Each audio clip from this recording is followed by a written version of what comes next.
Today we're looking at my fully original design Vulture. We'll go over how I made it, some upgrades I want to make to it, as well as the story behind this character, so stick around to the end. Hey, what's up everybody and welcome to my channel. Today we're checking out the Vulture, my first ever full-length video. I am so happy to finally be able to do this for you guys. It's been a request that has been increasingly popular, and now with some gear upgraded, I am fully ready. And so today we're going to be looking over this design. This is one of my favorite designs I've made, and as you can see, this is a huge inspiration from the 90s animated series. I'm a huge 90s animated series fan, and I really love this color scheme for Vulture. And there's a couple things I want to change on it. I want to change these wings, I want to change the feet, and I also want to change the head. These are good, and I was happy with them at the time, but I think we can do something a little bit different now. So we'll be doing those upgrades. I'll be doing a lot more in-depth step-by-step than I have in my shorts. And so for the parts, we're going to be using this Stealth Aquaman from the movie, Adam Strange Collector's Edition, and then these wings from a third-party Vulture. The original character was built on that Stealth Aquaman, so we're just going to have to steal a couple more parts off of him, like the hands and the feet. You'll see later on in the video. The Adam Strange, I want to use the head. I think the flight gear look would be really cool with the flying. And then we're also going to be using these wings from this third-party Vulture I had. I've since used them for a couple different customs, and so the wings were available, and I think this will look really good. So first thing we're going to do is get rid of these wings. They were fine. I think I could have did it a lot better. I think I Rit dyed these and then tried to paint it over, and it really messed up the plastic Rit dyeing it. And so it's just pegged into the back and then super glued so that it wouldn't fall out. And this super glue is a little tough, but as I yank on it and twist it slowly to kind of avoid any kind of significant damage to the back, and I was finally able to get it off, and like I said, with pretty much no damage actually. I was really impressed, so I'm happy with that. I know the backpack would cover it, but I still didn't want to really destroy the figure. And next up is the head. I like this head. I also like this faceplate feature that Mcfarlane started doing with the collector edition. And so with the head popped on, this doesn't look terrible. This was the look I really wanted with the face mask like the original head had. But I think this head might be a little small. The body's just really bulky, and so as we zoom out here, I'm not in love with the head like I thought I would. So I'm going to keep it on there for now as we start doing the other mods, but I'm not fully convinced on this head yet. So we'll see as the video goes on. I want to put the backpack on there first and then see if maybe that will make his head look more in scale or maybe worse. So next we're going to use this backpack. This is from the third-party figure. It was originally buckled in, but the straps are pretty cheap. As you can see here, it just kind of came off without really even forcing it. And so these straps had the jacket glued to it originally, so we'll have to sand that down a little bit. But that shouldn't be too hard, and then we'll paint it to have the greens match up. And then one other thing I'm not sure about with this backpack is these flames are just stuck there all the time. They're not pegged in, so I'm not sure if I'll cut them off or not. We'll see as I go along. But I also want to change these feet, like I said in the beginning. I used the MCU Vulture feet, but I believe I super glued these onto the peg, so we don't have the ankle pivot, and that's huge. He can't really stand up, and I don't love that. So now we skip ahead here to the wings, and these wings from the third-party figure, as you see, are massive. They're built pretty well. They're sturdy enough. I've dropped this figure several times now, and the wings have never broken. This originally had an army green on it, so now I'm going over it with this lime green so that there's a lot more continuity throughout the figure and all the greens match up. And this is looking pretty good. I'm definitely going to go through and touch up all the green overpaint with the black, and then we'll do a new dry brush, probably touch up the details, but we'll see as we go along. So as you see here, I'm going to add a lot more footage like this in my long form videos. This is something that's been requested a ton when I was doing short form content, of seeing a lot more behind the scenes. I have lost a lot of footage to this Vulture because I did a lot of this custom on a live stream. I live stream every Friday night now, and we've been building customs together. So unfortunately, I'm still getting used to painting on camera and making sure the camera is always running so I get some footage.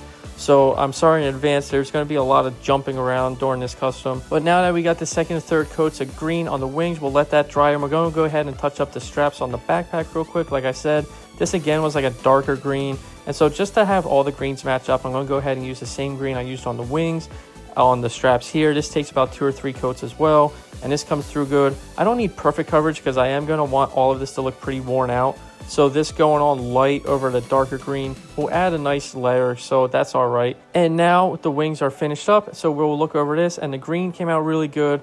I cleaned up all the green over paint with black, and then I touched up all these minor details with gold. I added a lot of gold because someone in my live stream actually recommended this because gold is deflective of EMPs. I was originally going to do it silver, but the gold actually came out a lot better. And then we did a pretty heavy dry brush, as you see here.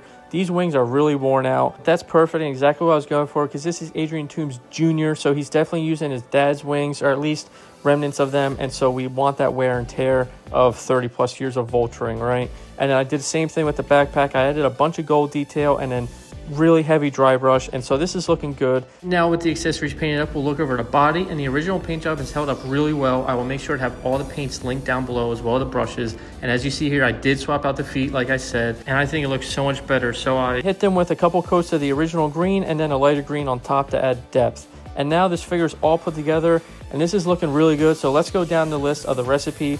This head is from a death metal Superman. It's this Mcfarlane Superman here. This head looked really cool. It keeps the long hair and a younger face, but he looks a lot more menacing. So this works perfectly. It's in scale with Mcfarlane too.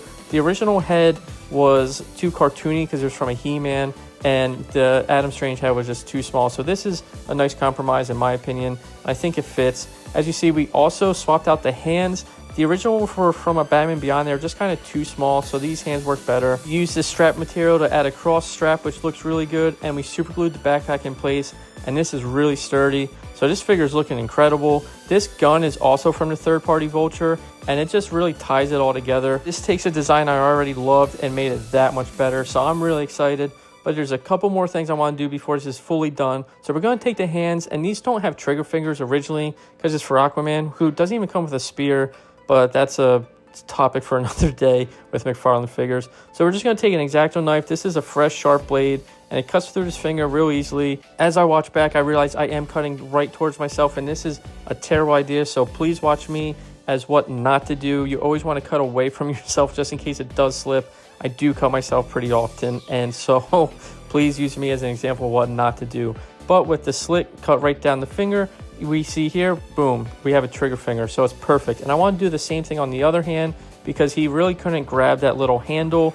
His hands were just a little too big because the original third-party figure had much smaller hands. It was a much smaller scale. So same thing, just cut right down the middle. Again, please don't cut towards me like I was in this video. That is terrible advice. And it is just a recipe for disaster. But with both trigger fingers now cut and hands both reattached, this is looking so much better. The gun fits perfectly in hand, so now he can pose it, he can hold it. I don't have any issues. I might dry brush the gun a little bit later. It's not nearly as worn out as some of the other parts, but for now it looks really good. And just as we look over the body one more time, this has come together really well. This figure is pretty much done, but there's one last thing I want to do to it. If we zoom in on the face, you see there's this little bit of a paint rub or something of the sort. So I'm going to take this as an opportunity to use this Golden Acrylics red paint. This is my go-to for blood and other reds basically in general. Take a real fine tip paintbrush and just add red basically right over this blue, and it's just going to be kind of like a cool scar or cut on his face. This is a younger, much angrier Adrian Toombs Jr., so this plus the bloodshot eyes and everything else will really add to that effect, so I'm really happy with it. And with the magic of editing, we are now here. I did a bunch of painting off camera, and we just really added to the scar, and it's looking good. So now we add the wings, and this figure is complete. And just look at the wingspan of this guy. I can't even fit it all in frame, which is just incredible. The original MCU Build-A-Figure Captain America wings were just much smaller, and someone recommended I use bigger wings because the body just looks big, and it really adds to the scaling, and I couldn't agree more. I'm really happy I made this swap. This just elevates this character. Like I said, it makes me like this design even more than I did to begin with, and I'm just really digging it. I'm curious what you guys think, so let me know in the comments what you like about this design, maybe what you don't like, what you like about my first long form video. Like I said, this is my very first long form video, but there's so much more where this came from. I've been working on a ton of stuff behind the scenes, and I'm really happy to keep growing this community. So I will make sure to link everything in the bio when it comes to the super glue I use, the paintbrushes, the paints, wet palettes, action figures, everything there is to know. If you ever have any questions, please just feel free to reach out in the comment section. I also have a Discord. I'm also on Instagram and TikTok. All of this will be linked in the bio down below. And again, thank you guys so much. And as I promised, this guy does have lore of his own. So without further ado, let's learn about Adrian Toombs Jr. As a young boy, Adrian watches his father die by the hands of Spider-Man, and in that moment, he swore to avenge his father's death. Now, years later, after studying and preparing, he's ready to finally seek out the revenge he desired so greatly. But he knows he cannot do it alone, so he searches and goes to great lengths to find the ally he needs, and he finds it in a very unlikely source. Stick around the next week to find out who. Guys, thank you again so much for all the support you've given me over the past year. We have grown such a fan base in such a short amount of time. I am so grateful. I absolutely love doing this with you guys. So please let me know down in the comments below what you think of this figure, what you think about my first long form video, what you like, maybe what I should do differently. Make sure to check the description, find the links to all my other socials, my Discord, and again, all the materials I use, my Amazon affiliate links. Again, thank you guys so much for the support. Stick around to the end for some more posing, and I will see you guys in the next one.